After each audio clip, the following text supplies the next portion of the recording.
2 years ago, I broke a production deployment at 2 a.m. Not bad logic, not a database, a file path, one string. I stared at that screen for 40 minutes. And the most uncomfortable thought I had that night wasn't, how do I fix this? It was, if an AI agent had written this code, nobody would have known why it failed, and neither would I. That thought was what made me realize there's a difference between knowing how to use Python and understanding how it actually works. That gap right there is what this video is about. And it's the same gap that makes certain engineers irreplaceable right now, and others invisible. And the honest part, the part I don't usually say, is that after I fixed it, I sat there and thought, how many things in my code base work, but I don't actually understand why they work? Not bugs, things that run fine until they don't. That question is what led me here.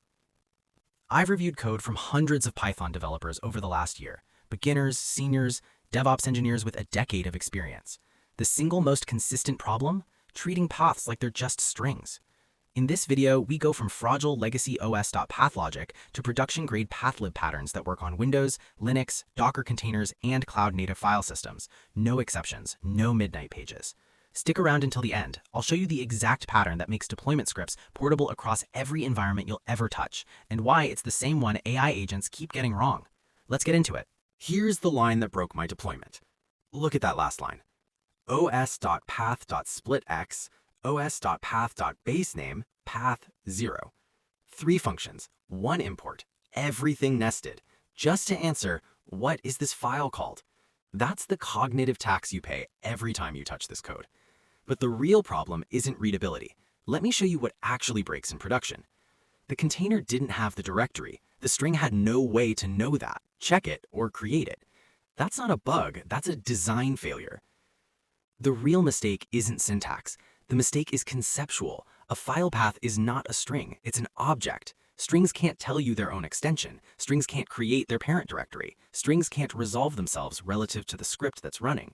We need a different abstraction entirely. First, look at everything you're replacing. 6 functions, scattered imports, different signatures every time. Now watch. The slash operator. Python does the right thing on every platform. 1 import, 1 interface. That 3-function nested call, 1 attribute. The path object knows where it lives, what it's called, and what its extension is without you asking. And remember the thing I mentioned at the start, the reason AI coding agents get file paths wrong? This is where it begins. Hold that. Old way, 5 lines, nested loops, string construction at the end. Path library, 2 lines, 1 method. rgload returns a generator. It doesn't load all paths into memory at once. For cloud pipelines processing millions of files, that's the difference between a script that scales and one that OOM kills itself. This generator pattern, agents understand it conceptually. They almost never apply it here. You'll see why that matters in a minute. Last week, I reviewed a pull request from a senior dev, 10 years of Python. The script crashed in CI because the directory already existed. No exist_ok equals true. The directory was there from a previous run. The job failed. 40 minutes of debugging in a shared Slack thread. 1 flag, a flag you have to remember every single time. Same flags, but they live on the object. Composable, chainable, no context switch. That flag right there, exist_ok equals true, it's the single most common thing missing from AI-generated file handling code. Keep that in mind. Now, the part that separates people who know Pathlib from people who understand it. And this is also where most AI-generated code starts breaking, and this is where most Pathlib tutorials stop. And it's exactly where AI-generated code starts breaking in production. Stay with me. Looks minor, but when you use path.open, you maintain the path object throughout your entire pipeline.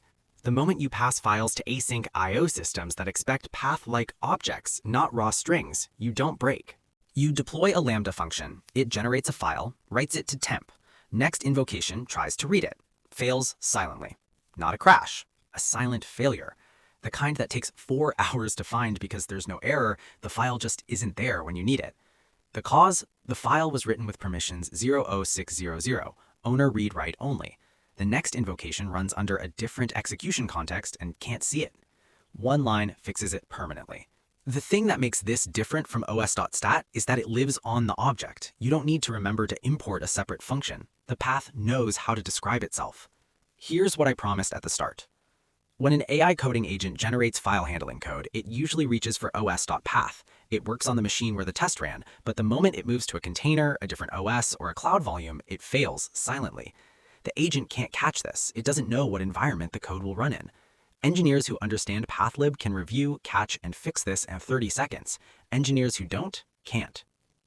Automation is going to write more and more of our code, but the engineers who stay indispensable aren't the ones who write the most code. They're the ones who understand why the code works. Now, here's the pattern that would have saved me at 2 a.m. 2 years ago. Path file.parent.resolve. This always finds the directory where the script lives regardless of where it's called from. Docker container, Lambda function, GitHub Actions runner. If I'd used this instead of a hard-coded string, my deployment wouldn't have failed. No 2 a.m., no 40 minutes staring at a stock trace. That's not a syntax preference. That's understanding how the file system actually works. Here's the bonus. For ephemeral cloud file systems, S3 mounted buckets, temp Kubernetes volumes, you often don't know if a path exists in advance. This handles it. Creates the directory if needed, writes the file, returns the path. Works identically on your laptop, in Docker, on any cloud VM. Put this in your utility library. You'll use it more than you expect. Here's where you are now. You understand why string-based paths are a liability in modern systems. You've seen the conceptual shift, paths as objects, not strings, and you know something most developers reviewing AI-generated code don't, when to trust it and when to fix it. That's not a small thing. One more thing, and this connects to something bigger.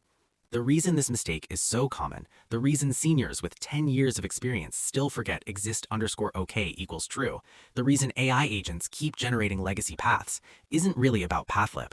It's about the lies Python developers get told early on and never stop believing. There's a video on this channel where I go through 7 of them, not edge cases, the core beliefs that shape how most Python developers write code, what they avoid, and where they get stuck for months without understanding why. One of them cost me 3 months of my career. That video is on screen now.